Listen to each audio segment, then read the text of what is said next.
Hello students, आज हम यहाँ पर पढ़ने वाले हैं टैक्स प्लानिंग, कर नियोजन, उसका क्या आशय होता है। तो स्टूडेंट्स, यहाँ पे हमें ध्यान रखना है कि यह जो शब्द है वह दो शब्दों से मिलकर बना है। एक है आपका कर और दूसरा है नियोजन। ठीक है, तो पहले हम इनको अलग अलग समझ लें कि कर क्या होता है और दूसरा हम इसको समझ लें कि नियोजन क्या होता है। तो यदि हम कर की बात करें तो कर मीन्स क्या होता है? सरकार के द्वारा लगाया जाने वाला कर। सरकार के द्वारा विभिन्न प्रकार की जो सुविधाएं प्रदान की जाती है, उन सुविधाओं को खर्च करने के लिए जो पैसा हमसे लिया जाता है उसे कर कहा जाता है। ठीक है, अब हम बात करें नियोजन, प्लानिंग। तो प्लानिंग मीन्स होता है कि भविष्य में जो कार्य किया जाना है उस कार्य के बारे में वर्तमान में निर्धारित करना, वर्तमान में सोचना। और नियोजन जो है वह एक वैधानिक क्रिया है जिसके अंतर्गत हम इसे जो है सही मानते हैं। अब हम यदि इन दोनों शब्दों को साथ में समझें कि कर नियोजन क्या होता है, तो स्टूडेंट, कर नियोजन का आशय होता है कि कर नियोजन का अभिप्राय करारोपण के विधान का गहरा अध्ययन करके, मतलब सरकार के द्वारा जो अधिनियम बनाए गए हैं कर के संबंध में, उसका गहन अध्ययन हम कर लें और उनके द्वारा दी गई छूटों व कटौतियों आदि का पूर्ण लाभ उठाकर सरकार के द्वारा जो कर लगाए जाते हैं उन करों में सरकार ने प्रोत्साहित करने के लिए, देश के विकास के लिए और लोगों को कर ज्यादा से ज्यादा वो लोग चुकाएं, इसको प्रोत्साहित करने के लिए विभिन्न प्रकार की छूटें व कटौतियां जो है वह दी हुई हैं। तो उसका पूर्ण लाभ उठाकर कर के भार को न्यूनतम करना, यह कर नियोजन होता है। और सबसे अच्छी बात है, कर नियोजन जो है वह एक सकारात्मक विधि है। क्लियर?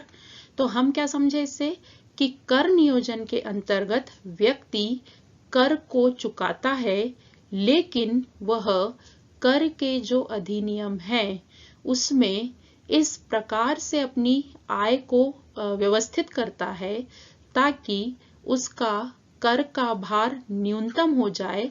और दूसरी चीज स्टूडेंट्स, कि वह कुछ भी अनैतिक नहीं करता है, वह नियमों का पालन करते हुए ही जितनी भी छूट होती है, जितने भी कटौतियां होती है, उनका लाभ उठाते हुए अपने कर दायित्व को न्यूनतम करता है।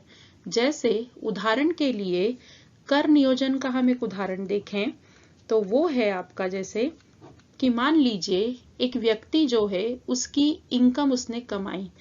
अब यदि वह LIC में पैसा लगा देता है, तो LIC में यदि कोई व्यक्ति अपनी कुछ अमाउंट उसकी प्रीमियम भरता है, तो यह जो है सरकार के द्वारा दी गई छूट है जो कि धारा 80C के अंतर्गत आती है।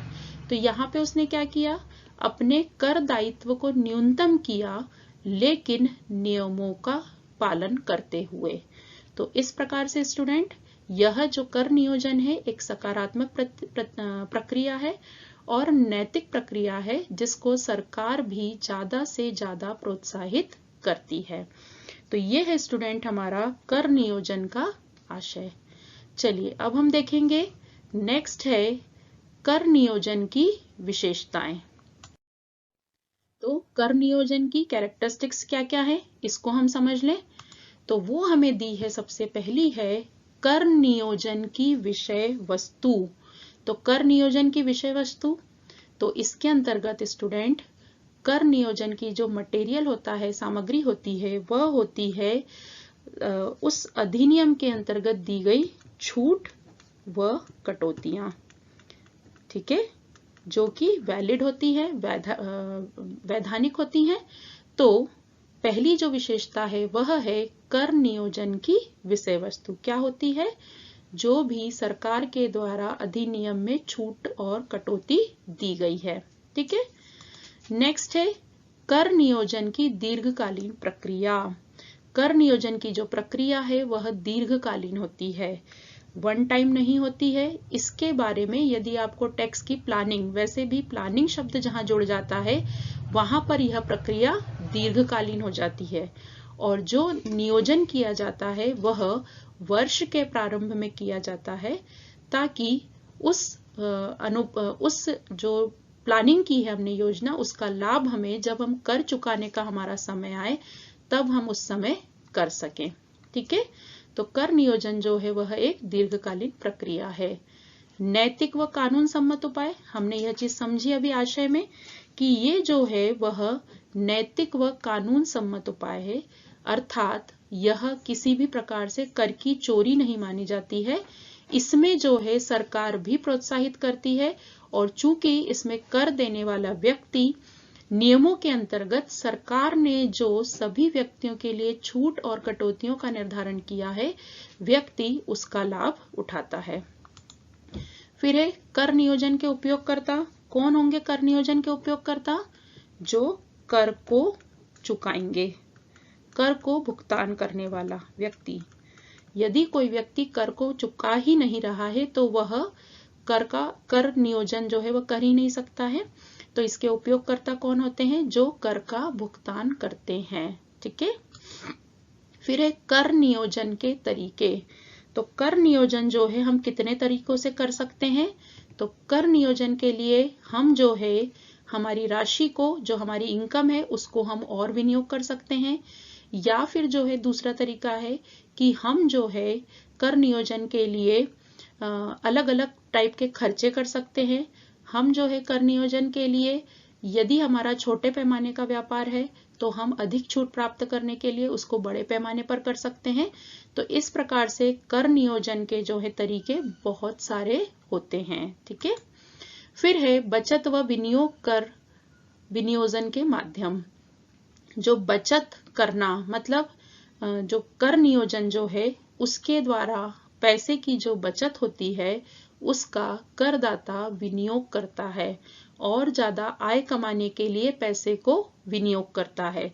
तो इस प्रकार से कर नियोजन जो है क्या है? ज्यादा से ज्यादा आय कमाने का एक माध्यम है। और फिर है कर विशेषज्ञों के परामर्श की आवश्यकता। मतलब कर नियोजन यदि किसी करदाता को करना है तो उसे जो है अधिनियम की पूरी जानकारी होना अति आवश्यक है। तो सामान्य इंसान के लिए यह संभव नहीं होता है। तो सामान्यतः कर नियोजन के लिए हमें कर विशेषज्ञ जो सीए होते हैं, टैक्स कंसल्टेंसी का काम करते हैं, उनकी आवश्यकता पड़ती है। तो स्टूडेंट, ये है हमारे कर नियोजन के लक्षण या विशेषताएं। और स्टूडेंट, विशेषताएं और आशय जो है हमेशा एक दूसरे से कनेक्टेड होता है। स्टूडेंट्स, अब हम देखेंगे यहाँ पर कर नियोजन के उद्देश्य या महत्व। ठीक है, तो उद्देश्य या महत्व में सबसे पहला जो हमने इसका आशय समझा है वो क्या है कि कर नियोजन कोई भी व्यक्ति क्यों करता है कि उसका कर दायित्व जो है वह कम से कम हो। तो पहला उद्देश्य जो है इसका है कि कर दायित्व को कम से कम करना, न्यूनतम करना। और इसी उद्देश्य की पूर्ति के लिए किसी भी करदाता के द्वारा क्या किया जाता है? कर का नियोजन। फिर है कर दायित्व को शून्य करना। देखिए स्टूडेंट, कोई भी व्यक्ति जो इनकम कमाता है वो क्या चाहता है? कोई भी व्यक्ति ये चाहेगा कि उसकी इनकम जो है, वह जो कमा रहा है वह सरकार को भुगतान करे। निश्चित ही अपने द्वारा कमाई गई किसी भी इनकम को कोई भी व्यक्ति सरकार को देना नहीं चाहता है। तो कर नियोजन सरकार के द्वारा लोगों को प्रोत्साहित करने के लिए ही रखा गया है। तो जिसमें कोई भी व्यक्ति अपने छूटों और कटौतियां जो सरकार ने रखी हुई हैं, जैसे कि हम वेतन में से कटौती बोले, मकान संपत्ति की आय में से कटौती बोले, व्यापार और प्रोफेशन में से कटौती बोले, पूंजी लाभ, हर जो इनकम के अलग अलग स्रोत हैं, हेड्स हैं, उन सभी में सरकार ने छूटों का प्रावधान रखा है। और कुल आय जो है, कुल आय में से भी सरकार ने 80C जो है भविष्य में किए जाने वाले विनियोग के लिए दी जाती है। 80D जो है वह चिकित्सा बीमा प्रीमियम यदि चुकाया है तो दी जाती है। ऐसी ही 80E जो है वह एजुकेशन के संबंध में दी जाती है, शिक्षा पर यदि व्यय किया है तो। फिर 80G होती है यदि किसी व्यक्ति ने किसी मान्यता प्राप्त संस्था को दान दिया है तो 80G जो है दी जाती है। इस प्रकार से सरकार ने करदाता को आय को न्यूनतम करने के लिए बहुत सारे जो है प्रावधान दिए हैं, जिससे उनका कर दायित्व जो है वह शून्य हो जाए। ठीक है। फिर है विनियोग नियोजन भविष्य की आर्थिक सुरक्षा। सरकार का तीसरा उद्देश्य है कि व्यक्ति जो है, ये जो 80C है जैसे डिडक्शन, तो ये जो है किस पर्पस के लिए है कि यदि किसी व्यक्ति ने जो है जीवन बीमा प्रीमियम में जो है पैसा भरा है, यदि किसी व्यक्ति ने प्रोविडेंट फंड में पैसा भरा है, यदि किसी व्यक्ति ने अपना पैसा बैंक में जमा किया है, तो इस प्रकार से उसे जो है पैसा विनियोग करने का उद्देश्य मिले, ज्यादा से ज्यादा पैसा वह जो है कर को बचाने के लिए अपना पैसा जो है वह विनियोग करे। तो सरकार का दूसरा उद्देश्य यहाँ पर पूरा होता है कि लोग ज्यादा से ज्यादा अपने भविष्य को सुरक्षित करने के लिए विनियोग करें। ठीक है। फिर है व्यापार में के लाभों में छूट प्राप्त करना। देखिए, आय के 5 स्रोत होते हैं आयकर की दृष्टि से। पहला होता है वेतन से आय, दूसरा होता है मकान संपत्ति से आय, तीसरा होता है व्यापार व पेशे से आय। तो हमारे देश में बहुत से लोगों के द्वारा व्यापार किया जाता है और पेशा मीन्स होता है डॉक्टर, इंजीनियर, जो किसी स्पेशल पढ़ाई को कर प्रोफेशन में जाते हैं। तो व्यापार के लाभों से छूट प्राप्त करने के लिए, तो कर नियोजन को प्राप्त करने के लिए या कर नियोजन करने के लिए करदाता के द्वारा अलग अलग जो है नियोजन किए जाते हैं। और सरकार ने जो है अधिनियम में बड़े पैमाने पर यदि व्यवसाय करते हैं तो कुछ अलग प्रकार की छूटों का प्रावधान किया है। तो कर को बचाने के लिए करदाता जो है किस बात के लिए प्रोत्साहित होगा कि अपने बिजनेस को वो ज्यादा से ज्यादा बढ़ाएगा, तो उसको व्यापार के लाभ जो है उसमें छूट प्राप्त होगी। फिर अगला उद्देश्य है आर्थिक विकास का आधार। नेचुरली सरकार को कर के द्वारा जो आय प्राप्त होती है, तो वो जो आय प्राप्त होती है वह तो वो लोगों के लिए उपयोग करता है। दूसरा तरीका जो करदाता है वह कर नियोजन के माध्यम से जो पैसा अलग अलग योजनाओं में इन्वेस्ट करता है, जैसे 80C के थ्रू वो LIC में पैसा लगाता है, बैंक में पैसा जमा करता है, प्रोविडेंट फंड में जमा करता है, तो एट लास्ट ये पैसा भी किसके पास जाता है? सरकार के पास जाता है। और सरकार क्या करती है? इस पैसे को विनियोग करती है और अधिक आय कमाने के लिए सरकार जो है इस पर पैसे को इन्वेस्ट करती है। तो इस प्रकार से देश का क्या होता है? आर्थिक विकास होता है। फिर सरकार को भी वित्त में सुविधा, यही मैंने बताया, इससे कोरिलेटेड है ये वाला पॉइंट कि इससे भी सरकार को जो है पैसे की व्यवस्था होती है। और फिर है चूंकि देश का आर्थिक विकास होगा तो सरकार को भी क्या होगा कि पैसे मिलेंगे और सरकार लोगों के लिए और से और ज्यादा रोजगार की व्यवस्था जो है वह कर पाएगी। तो ये है स्टूडेंट, यदि आपको कर नियोजन के लाभ आते हैं, महत्व आता है या फिर उद्देश्य आते हैं, तो आप उन पॉइंट्स को यहाँ पर डिस्क्राइब कर सकते हैं। स्टूडेंट्स, अब हम समझेंगे कर नियोजन के अंतर्गत इन 2 शब्दों को जो है बहुत फोकस किया जाता है। वो है आपका कर का बचाव और दूसरा है कर की चोरी। ये दोनों शब्द जो है बहुत डिफरेंस रखते हैं। और तीसरा जो हम पढ़ रहे हैं कर नियोजन। देखिए, तीनों शब्दों में जो है डिफरेंस के तौर पे हम याद रखेंगे। तो सबसे पहले हम कर बचाव को समझते हैं। कर का बचाव क्या होता है? Tax avoidance. तो स्टूडेंट, कर का बचाव मीन्स होता है कि सरकार के द्वारा जो कर के अधिनियम बनाए जाते हैं, सरकार जो है अलग अलग प्रकार के कर लगाने के लिए जो अधिनियम बनाते हैं, सरकार बहुत सावधानी के साथ नियम बनाती है, लेकिन इसके बावजूद जो है कुछ ऐसी कमियां रह जाती हैं, या कहें हम उसको कि कुछ ऐसी कमजोरियां रह जाती हैं जिसका फायदा उठाकर कोई भी करदाता कर दायित्व को कम कर सकता है।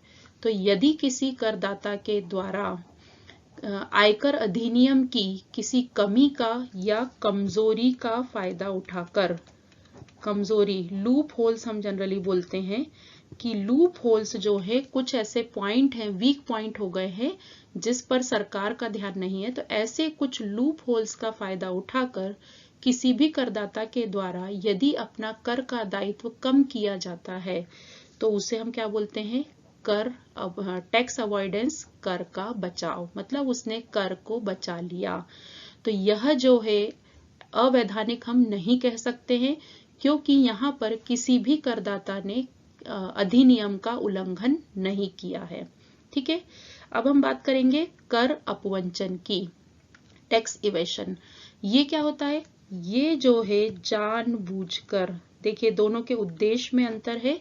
जानबूझकर कर की चोरी, मतलब यहां पर करदाता का उद्देश्य क्या है? कर को नहीं देना। जानबूझकर करदाता का उद्देश्य है कि हमें कर नहीं देना है, जानबूझकर आय को छुपाना, गलत आय बताना, आय को छुपा लिया।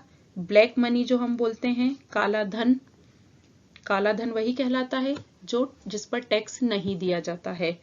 तो इट मीन्स कर की चोरी जो है ये क्या है? अवैधानिक है। ठीक है, ये जो है इल्लीगल है। यदि कोई व्यक्ति कर की चोरी करते हुए पकड़ा जाता है या किसी भी इनकम टैक्स अधिकारी को यह पता लगता है कि इस व्यक्ति के द्वारा आय छुपाई गई है या कम आय दिखाई गई है या गलत जो है खर्चे दिखा दिए हैं, झूठे बिल लगा दिए गए हैं, तो सीधे सीधे यह इल्लीगल प्रोसेस है। और इनकम टैक्स की जो रेड पड़ती है, आपने सुना होगा आयकर का छापा पड़ा, तो वो वही होता है कि यहाँ पर गलत तरीके से आय को छुपाया गया है या कर नहीं देने की मंशा है। और कर का बचाव क्या होता है? इसमें मैंने बताया, इसमें जो है इनकम टैक्स अधिकारी भी जो है कुछ नहीं कर सकते हैं क्योंकि यह जो है आयकर अधिनियम का जो है जो लूप होल्स है, कमजोरियां हैं या जो नियम है, उसको इस तरीके से उपयोग किया जाता है कि व्यक्ति जो है कर को बचा लेता है। उदाहरण के लिए जैसे भूमि है, यदि भूमि को कोई व्यक्ति डायरेक्ट बेचे, सेल आउट करे, तो वो उसको कौन सा लाभ देना पड़ता है? पूंजी लाभ। ठीक है, और पूंजी लाभ पे हम जानते हैं कि यदि दीर्घकालीन पूंजी लाभ है तो हमें 20% से टैक्स देना होता है ना।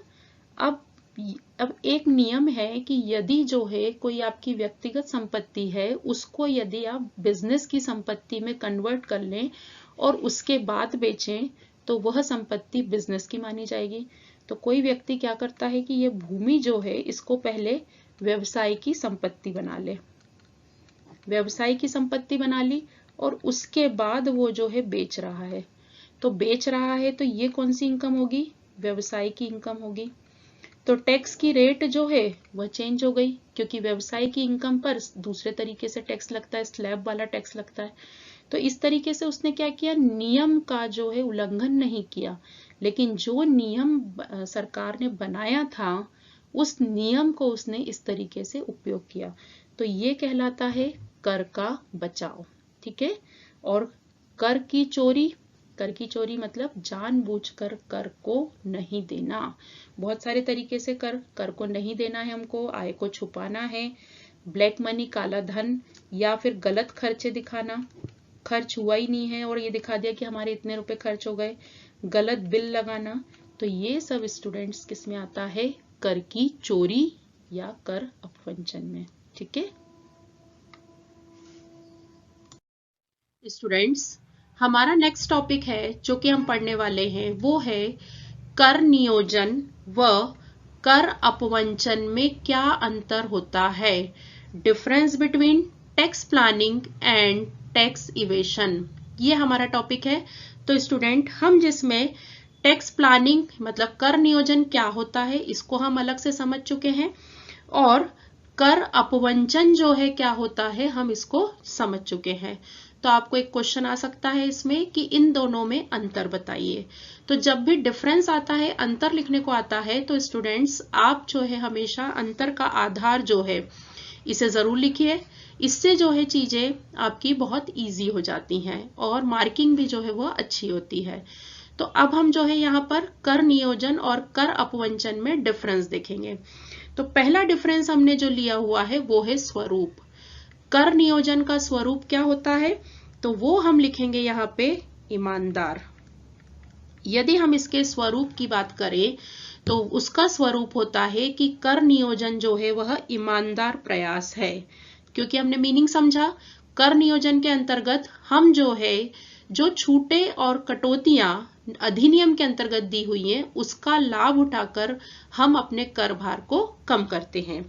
इसके विपरीत ही जो है कर अपवंचन का स्वरूप कैसा होता है, अनैतिक। इसके अंतर्गत हमने इसके आशय में क्या देखा था कि कर अपवंचन के अंतर्गत जो है जानबूझकर, मतलब हम ये चाहते हैं कि हमारा कर का दायित्व कम हो, लेकिन इसमें हम जो है अपनी आय को छुपाते हैं, खर्चे ज्यादा दिखाते हैं, झूठ बोलते हैं, गलत स्टेटमेंट देते हैं, तो इसका स्वरूप कैसा होता है, अनैतिक होता है। फिर है दूसरा आपका तरीके। कर नियोजन का जो है तरीके कितने तरीके से कर सकते हैं, तो हम जितनी भी छूटें और कटौतियां जो है हमें दी हुई हैं, जैसे कि 80C की कटौती, 80D की कटौती, या जो है हम कौन सा उद्देश्य पूरा करना चाहते हैं उस उद्देश्य की पूर्ति के लिए यदि कटौती है तो उसका लाभ उठाकर, बैंक में जमा करने पर यदि कोई छूट मिलती है तो हम उसका लाभ उठाएं। तो छूटे और कटौतियां जो है वह लेकर हम कर नियोजन कर सकते हैं। और यदि हम बात करें कर अपवंचन की तो ये कितने तरीकों से होता है, ये हमने आशय में देखा था, आय को कम बताना, ठीक है, और क्या ले सकते हैं, गलत इनकम दिखाना, गलत आय। फिर इसके बाद जो है खर्चे जो है हमारे जो व्यय हैं उसको हम जो है ज्यादा दिखा दें। तो इस प्रकार से अनैतिक तरीके से जो है हम तरीके से कर अपवंचन कर सकते हैं। फिर है अगला, वो है उद्देश्य। क्या है उद्देश्य हमारा, तो कर नियोजन का उद्देश्य क्या है, कर दायित्व को कम करना। दोनों का ही उद्देश्य कर दायित्व को कम करना है, लेकिन इसमें जो है हमें सही तरीके से कर दायित्व को कम करना है, लेकिन इसमें जो है बात कौन सी है कि सही तरीके से, नैतिक तरीके से, वैधानिक अधिनियमों का पालन करते हुए हमें जो है कर को कम करना है। और यदि हम कर अपवंचन की बात करें तो इसका उद्देश्य क्या है, कर दायित्व को कम करना है, लेकिन इसमें जो है उद्देश्य क्या है, अनैतिक तरीके से झूठ बोलकर, ठीक है, और गलत इनकम स्टेटमेंट दिखाकर जो है हम कर के दायित्व को कम करते हैं। फिर है इसके बाद कर का उल्लंघन या पालन। तो कर नियोजन के अंतर्गत हम कानून का क्या करते हैं, पालन करते हैं, जितने भी अधिनियम है उसका पालन करते हैं। और यदि कर अपवंचन की हम बात करें तो उसमें हम क्या करते हैं, उल्लंघन करते हैं। कर के जितने भी नियम है आयकर अधिनियम के अंतर्गत उन नियमों का उल्लंघन करते हैं। फिर हम अगली बात करेंगे परिणाम। कर नियोजन यदि हम करते हैं तो उसके क्या परिणाम होते हैं, तो कर नियोजन चूंकि नैतिक कार्य है, अधिनियमों का पालन करते हुए किया जाता है, तो इसके परिणाम जो है वह सकारात्मक होते हैं और हमें जो है लाभ प्राप्त होता है। लाभ मतलब हमारा कर दायित्व कम हो जाता है, और क्या लाभ होता है, जो पैसे हमारे बचते हैं हम उसे क्या करते हैं, और अधिक कार्यों में विनियोग कर सकते हैं, ठीक है। और यदि कर अपवंचन की हम बात करें तो इसमें परिणाम क्या होते हैं, घातक परिणाम होते हैं, और आपके ऊपर अर्थदंड लग सकता है और सजा भी हो सकती है, या फिर जो है दोनों हो सकते हैं। आपको अर्थदंड भी लगाया जा सकता है, सजा भी मिल सकती है, या दोनों भी आपके ऊपर लगाया जा सकता है। फिर है नियोजन के अवसर। चूंकि कर नियोजन के अंतर्गत जो हमारा पैसा बचता है वह बोलना चाहिए सफेद मनी होती है, 1 नंबर की होती है, तो हम इसे किसी भी अच्छी जगह पर विनियोग कर सकते हैं, अच्छी जगह पर विनियोग कर सकते हैं, ठीक है। अच्छी जगह पर विनियोग कर सकते हैं। इट मीन्स कि हम जो है बैंक में जमा कर दें और कोई नया बिजनेस खोल लें, तो वह सब भी क्या होगा, वैधानिक होगा, नैतिक होगा। लेकिन जो कर अपवंचन के अंतर्गत जो पैसा हम बचाते हैं वो क्या हो जाता है, काला धन हो जाता है। काला धन होने से क्या होता है कि काले धन को आप यदि किसी और कार्य में लगाएंगे तो वो भी क्या होगा, ब्लैक मनी ही मानी जाएगी, और हमेशा जो है वह डर का भाव बना रहेगा, और वहां भी जो है वह इनकम जो होगी वह भी क्या कहलाएगी, काला धन कहलाएगी। ठीक है। फिर अगला जो है आपका है धन का उपयोग। तो चूंकि कर नियोजन के अंतर्गत हमारा पैसा जो है वह सही तरीके से बचाया हुआ होता है, तो हम इसमें धन का उपयोग क्या किस कार्यों में कर सकते हैं, और अधिक आय कमाने के लिए कर सकते हैं। ठीक है। और इसके अंतर्गत जो है काला धन होता है, चूंकि वह कर का बचाया हुआ, अनैतिक तरीके से बचाया हुआ धन होता है, तो हम इसको जो है तस्करी, ठीक है, स्मगलिंग जो होती है, या फिर जो है जो ड्रग वगैरह की सप्लाई होती है, या जो है काला धन होता है, तो उस प्रकार के बिजनेस में हम इसको कर सकते हैं। फिर है निश्चिंतता। डेफिनेटली कर नियोजन चूंकि सही तरीके से सरकार के अधिनियमों के अनुसार हम छूटों और लाभों का प्राप्त करते हुए करते हैं, तो जो निश्चिंतता रहती है, इसमें जो भी करदाता होता है वह क्या होता है, निश्चिंत होता है, उसे किसी भी प्रकार की चिंता नहीं होती है।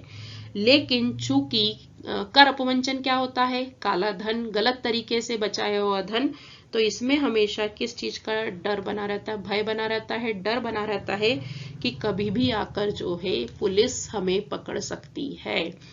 तो स्टूडेंट्स, ये है हमारा कर नियोजन और कर अपवंचन में डिफरेंस। ठीक है। चलिए अब हम देखेंगे कर नियोजन के संबंध में हमें कौन कौन सी कठिनाइयां आ सकती हैं। तो कर नियोजन क्या होता है ये हमने समझ लिया। अब आप सबसे पहली कठिनाई हमें क्या आ सकती है इसमें, तो स्टूडेंट इसमें हमारी कठिनाई आ सकती है कि चूंकि कर नियोजन के अंतर्गत हमें सभी प्रकार की छूटें और लाभ जो है वह पता होना चाहिए कि कितने प्रकार की छूटें मिलती हैं, कितने प्रकार की कटौतियां होती हैं, तभी जो है कर नियोजन का कार्य हम कर सकते हैं। तो पहली समस्या जो एक सामान्य करदाता होता है उसे जो प्रॉब्लम आती है वह होती है जटिल अधिनियम।